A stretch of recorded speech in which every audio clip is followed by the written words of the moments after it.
Hey guys, we have already dealt with some major concepts and formulas that are coming under open channel flow. Now in this video we shall discuss about these flow profiles. Now let's start with basic terms such as critical depth and normal depth. So what is actually the normal depth? Normal depth is nothing but the depth of flow at which uniform flow condition is occurring. So the depth at which uniform flow will occur in an open channel. This is the normal depth and it can be denoted by h naught. So what is a uniform flow? Uniform flow is nothing but the flow in which the velocity does not change with respect to the length of the channel, or we can say through a particular space the velocity is constant, that does not change, or we can simply say in mathematically that dv by ds is equal to 0. So that is the uniform flow condition. So another case, for a uniform channel of infinite length carrying a constant flow rate in the sense it refers to the discharge, and flow in the channel would be at a constant depth at all points. At all points means throughout the length of the channel there is a constant depth of flow occurring. So that depth would be called as normal depth. So normal depth is nothing but the depth of flow at which uniform flow condition is occurring and at a constant flow rate in case of infinite length uniform channel. And in case of uniform flow condition there should be slope of water surface and channel bottom the same. So slope of water surface means it's like an energy line, and channel bottom is nothing but the bed slope. So both the slopes should be the same, there should not be any difference.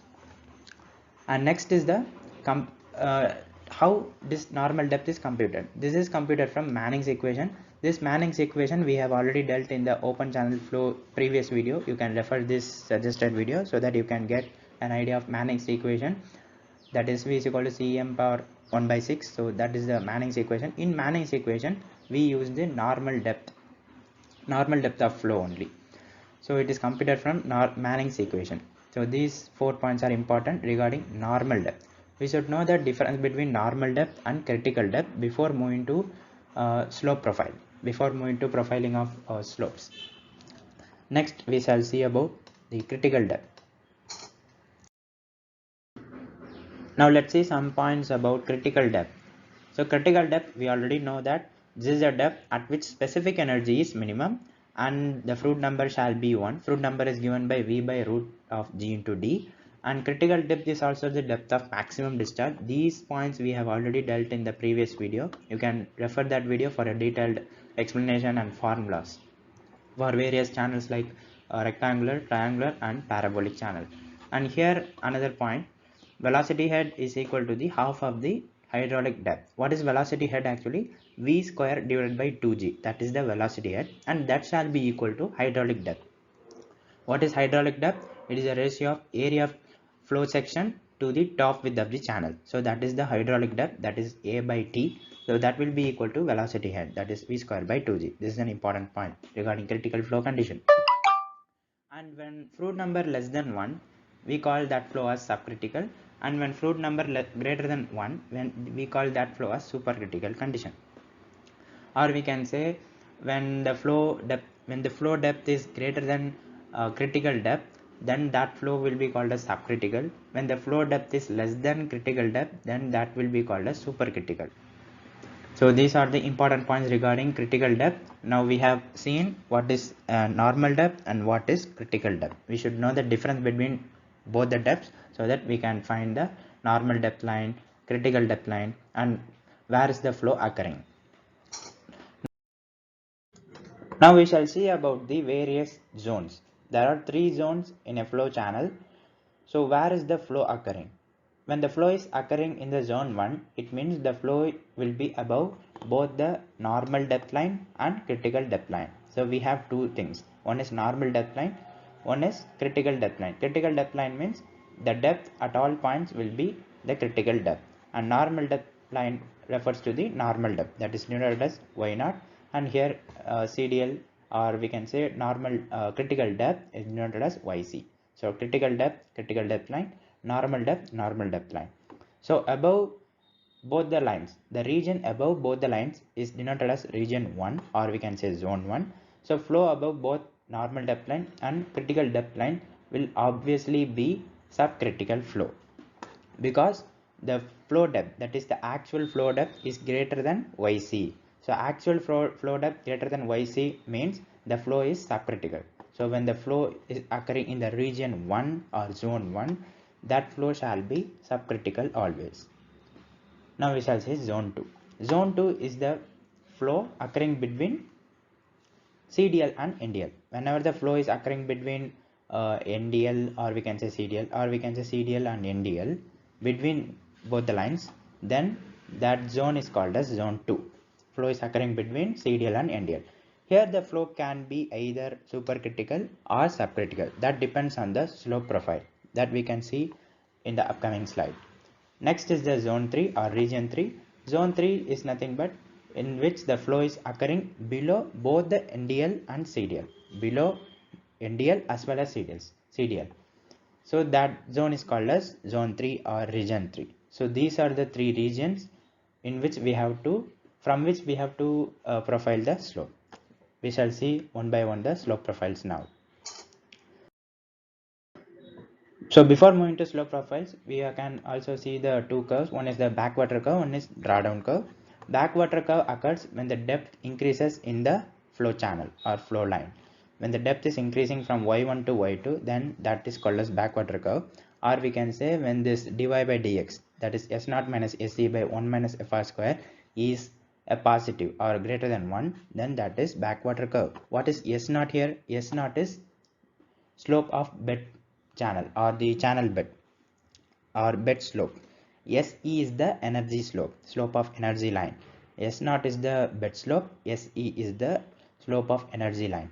FR we know, that is Froude number. And drawdown curve is exactly opposite, and the flow depth is reducing in the direction of flow. That is y1 is higher, or we can say it is a larger depth, and y2 is a smaller depth. So flow depth is reducing in the direction of flow. That is the drawdown curve. And dy by dx here will be a negative, or we can say less than 0. So that is the two curves we have, backwater curve and drawdown curve. Now let's move on to the slope profiles one by one. We have mild slope, we have steep slope, critical slope, adverse slope, horizontal slope. We can see now. Now getting into the mild slope profile. When we can say a slope is mild, when the normal depth is greater than critical depth. Whenever the normal depth is greater than critical depth, then that slope will be called as mild. Or we can say whenever the NDL, that is normal depth line, is above the critical depth line, that is called as a mild slope. We have three things here, M1, M2 and M3. Let's see one by one.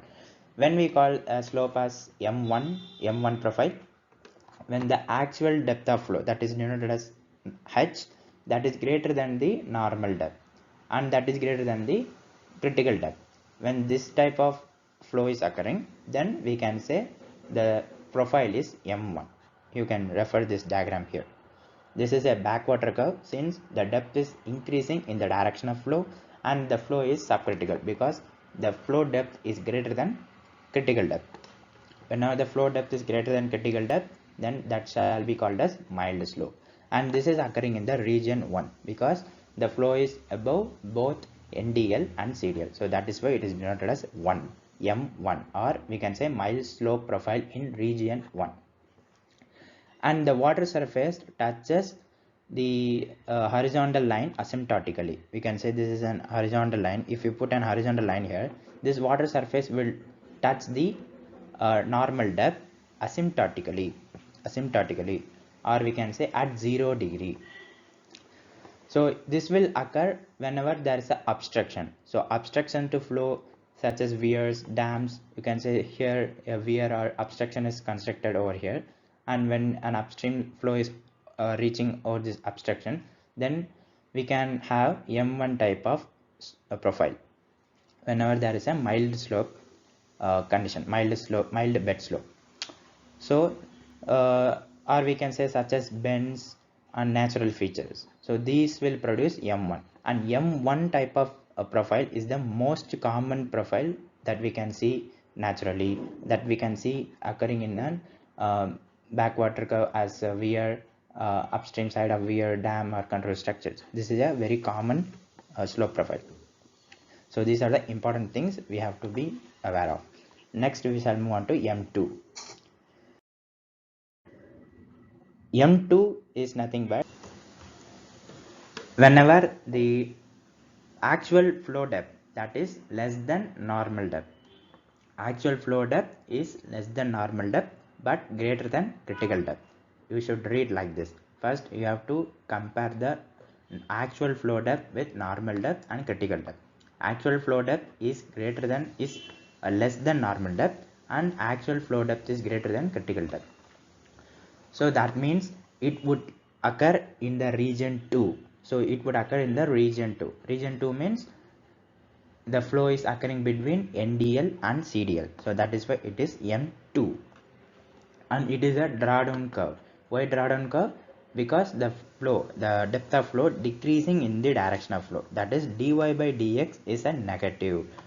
So that is why it is a drawdown curve, and the flow is subcritical. Why subcritical? Again, the flow depth is greater than critical depth. Actual flow depth is greater than critical depth, so the flow is subcritical. Here the example is M2 profile can occur at a sudden drop of the channel. So here you can say there is a drop in the channel bed. So whenever there is a drop in the channel bed with having mild slope condition, then we can expect a M2 slope profile. At constriction type of transitions and at the canal outlet into pools. Whenever there is a drop, whenever there is a constriction, whenever there is a head drop in the mild slope in the section, there will be an occurrence of pool condition. So M2 profile can be occurring in that case. So this is the control point, we can say. From this M2 profile is occurring. M2 profile will occur between NDL and CDL, and the flow will be subcritical, and the water surface approaches the CDL at 90 degree. In case of M1 condition, we saw the M1 will approach asymptotically. Here the water surface approaching the CDL line, this is the CDL line, approaching at 90 degree. This is not an asymptotic, this is 90 degree. This cuts vertically the CDL. So this is the M2 curve. Next we shall move on to M3. Now we shall see the M3 profile. M3 profile will occur when the actual depth of flow is less than critical depth, and again critical depth is obviously less than H0 because it is a mild slope. So actual depth is less than critical depth. Then we can expect a M3 profile because it is occurring in the region 3. That is why it is denoted as M3. Next is it is a backwater curve because the dy by dx value is positive, or we can say the flow depth is increasing in the direction of flow, and the flow is supercritical here because Hc is greater than H. Actual depth of flow is less than Hc, then the flow is supercritical. And here also, similar to M2 condition, you can see the M3 curve will cut the CDL line at 90 degree. In case of M2, we have already seen that M2 will cut the CDL in 90 degree. Similarly here also, M3 will cut the CDL line vertically at 90 degree. And after M3, there will always be an hydraulic jump. Now let's see some more important points. Where a supercritical stream enters a mild slope channel, M3 type of profile occurs. How supercritical? Because here you can see there is a obstruction or sluice gate. So here the supercritical flow will be occurring. You can see here, this is the supercritical flow condition because the flow depth is less than the critical depth line. So there is a supercritical flow condition. So supercritical flow condition will be pointing towards subcritical. So in that in between that profile is called as the M3. So M3 will have a very lesser length in the section, and after M3 there will always be a hydraulic jump. So from flow leading from a spillway or a sluice gate to a mild slope. So in these conditions we can expect a M3 type of profile. So whenever there is a supercritical flow in a sluice gate, under a sluice gate, or from a spillway, dam spillway, we can expect a M3 type of flow profile whenever there is a mild slope. So by now we have learned what is M1, what is M2, what is M3. Now we shall move on to next type of profile. Next is the critical slope profile. So when we call slope as critical, whenever the normal depth is equal to critical depth. Whenever the normal depth is equal to critical depth, we can call that slope as critical slope. Whenever normal depth is greater than critical depth, we call that as mild slope. Here we have C1. What is C1?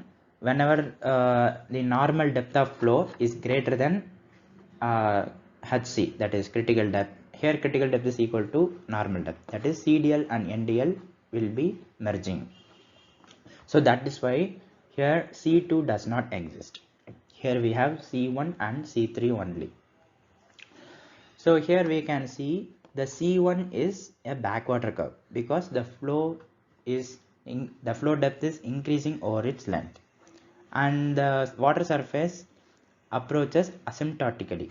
See, if you draw a horizontal line over here, this water surface is approaching asymptotically, that is at 0 degree. That is called as asymptotic. And again C3 also in backwater curve. When C3 will be occurring whenever the actual depth of flow is less than HC, and it is a backwater curve since flow depth is increasing in the direction, and it is supercritical. Why? Because supercritical depth is greater. Sorry, critical depth is greater. Here subcritical. Why? Critical depth is lesser than normal depth of flow. Actual depth of flow. And these type of flow are very rare and highly unstable. Why highly unstable? Any minor change in the depth of flow can have region 2, and there will be mild slope or steep slope profile. So this is very rare, and this is very highly unstable, and C2 profile does not exist. Why? We have CDL and NDL at the same line, so that's why there is no in between region existing between CDL and NDL. So there is no second profile for critical slope. Now we shall move on to next steep profile. So steep profile will occur only when H0 is less than HC. So whenever the critical depth is greater than the normal depth, then there exists a steep slope. We shall see one by one. We have S1, we have S2, and we have S3 profile. Similar to a mild slope, we have M1, M2, M3, right? So like that, we have S1 here, S2, and S3. So here the CDL is above the NDL. So obviously, because we have critical depth is greater than normal depth, so CDL is above the NDL. And whenever the flow is occurring in the region 1, that is above both the lines, above CDL and above MDL, then we call that profile as S1. So before S1 there will always be a hydraulic jump. This is a point to be noted. Before S1 profile there will always be a hydraulic jump, and this is a backwater curve because the flow depth is increasing in the direction of flow, and the water surface is touching asymptotically, and flow is subcritical. Why? Flow depth is greater than HC. So this will occur whenever there is a obstruction, similar to M1 condition. So whenever there is a weir dam with in the upstream side having steeper slope, that is the CDL line is greater than NDL, then we can expect S1. Before S1 there should be a hydraulic jump. S1 profile is produced when the flow from a steep channel, so this is a steep channel, is terminated by a deep pool. So this is terminated by a weir or dam. That is an obstruction, and the flow changes from supercritical flow to subcritical through a hydraulic jump. So the flow is occurring actually here. See, you have to clearly observe the flow. This is the flow. Flow is occurring below the what? CDL, critical depth line. That means the flow is supercritical. So the supercritical is turning towards subcritical. So in order to turn supercritical flow to subcritical, there should be an hydraulic jump. There should be an hydraulic jump. So after the flow becoming subcritical, then we can have S1 type of profile condition. So this is all about the S1. Now let's move on to S2. Now let's see S2 profile. So S2 will occur whenever the normal depth, the actual depth is less than critical depth, and the actual depth of flow is greater than normal depth. So this is the condition for S2 profile. That is nothing but the flow is occurring between CDL and NDL. Flow is occurring between CDL and NDL, and the flow will be reaching NDL asymptotically. Okay, so this flow is reaching the NDL line asymptotically, not at vertically or 90 degree. This is reaching asymptotically. In M2 and M3 condition, we saw flow is reaching NDL vertically, that is at 90 degree, but here that is exactly opposite. Here S2 is reaching NDL asymptotically, or at we can say 0 degree, and this is a drawdown curve since flow depth is decreasing in the direction and flow is supercritical. Why? HC is greater than H. Critical depth is greater than the actual depth of flow, so that means flow is supercritical. So when the S2 type will occur? S2 type occur at the entrance region of a steep channel leading from a reservoir. So this is a reservoir. The water is leading from this reservoir towards a steep channel at a break of grade from mild slope to a steeper slope. Consider there is a mild slope here, and from mild slope there would be a steep slope occurring over here. So whenever there is a transition in a break of grades, then we can expect S2 profile occurring. That is profile is that is a water surface occurring between CDL and NDL, and the water surface touching NDL asymptotically. So that is the S2 profile, and it is a drawdown curve. That is dy by dx is a negative. Now let's move on to S3. S3 will occur when the actual flow is less than both critical depth and normal depth. Actually, it shall be less than critical depth line only, and it shall also be less than normal depth. That is well below the both the lines. So it will occur when there is a sluice gate from supercritical to subcritical. So it is a supercritical flow because the actual depth is less than the critical depth. It is also a supercritical, as we have seen in the S2 condition, but it is a backward curve because flow depth is increasing. Flow depth is approaching towards normal depth line asymptotically, that is meeting at 0 degree. Unlike M3, in M3 we have seen there would be hydraulic jump after M3, but because M3 is meeting NDL 90 degree at 90 degrees, so that's why there would be hydraulic jump in M3 case. But in S3 case, it is meeting 0 degree, that is asymptotically. So it is changing from supercritical to again supercritical only, because still the slope is steeper. Still CDL will be above the flow depth line. Again the slope is again the flow will be supercritical only. There would be no hydraulic jump occurring, and the free flow from sluice gate with a steep slope on is downstream. So this is the example. There is a free flow occurring from here, and there will be a supercritical flow, and the flow will be touching the NDL. So this is the region of S3. S3 curve also results when a flow exists from a steeper to a less steeper slope. See, consider there is a very steeper slope and there is a less steep slope. Then we can expect a S3 condition. So this is the NDL and this is the CDL. So this is S3. From steeper slope to less steep slope, then we can expect S3 type of profile. Now let's move on to next, horizontal profile. So horizontal profile, we have normal depth at infinity. That is, normal depth is not defined. What that infers, whenever there is no normal depth in a profile, in a channel flow, then we can say there would not be a uniform flow condition. In that horizontal channel, uniform flow condition never exists. So that is why we have normal depth undefined. H naught is infinity, that is, it is undefined. So we can compare the actual flow depth with the critical flow depth. So whenever the actual flow depth is greater than critical flow depth, then that is H2. Why there is no H1 here? Because normal depth line is not existing, so there would be no H1. See, what is the region 1? region 1 is the region that is occurring above both NDL and CDL. Here we have only CDL but no NDL, so that's why there would not be any existence of H1.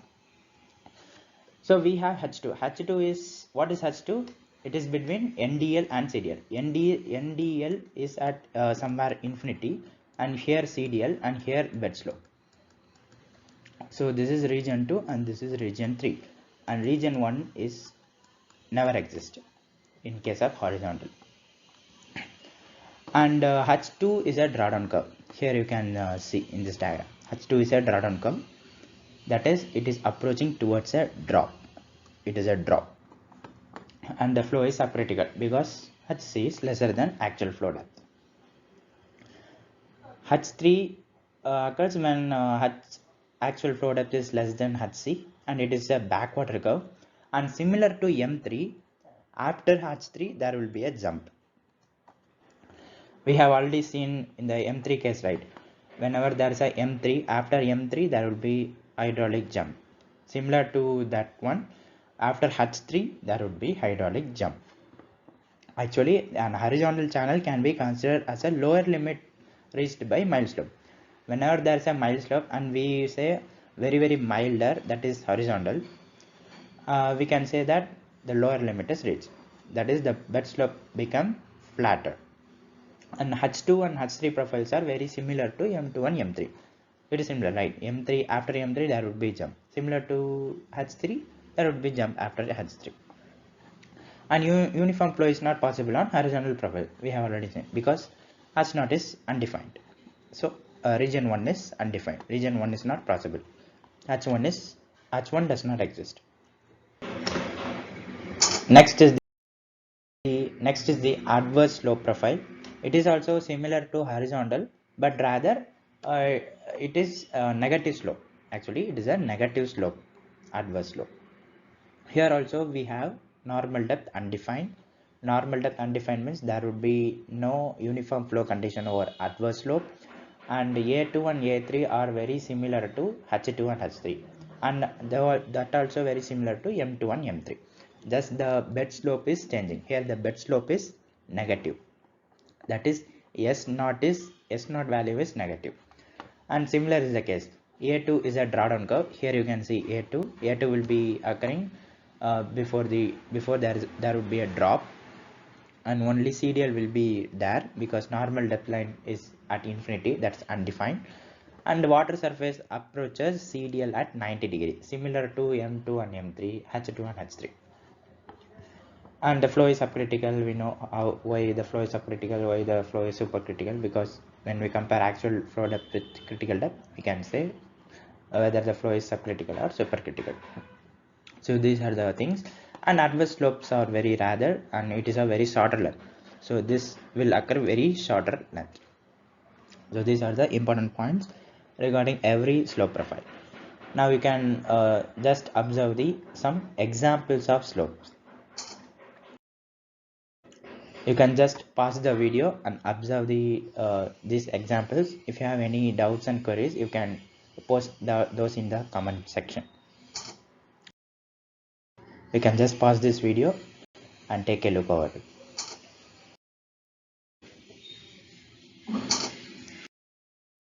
So we have completed mostly all the types of profiles: mild slope, steep slope, adverse slope, horizontal, critical, everything completed. And we have also seen what is critical depth and what is normal depth. We have also seen the critical depth line and normal depth line and the 3 regions occurring. So hope you have enjoyed this video. If you like this video, please like and comment and share with your friends. Thank you.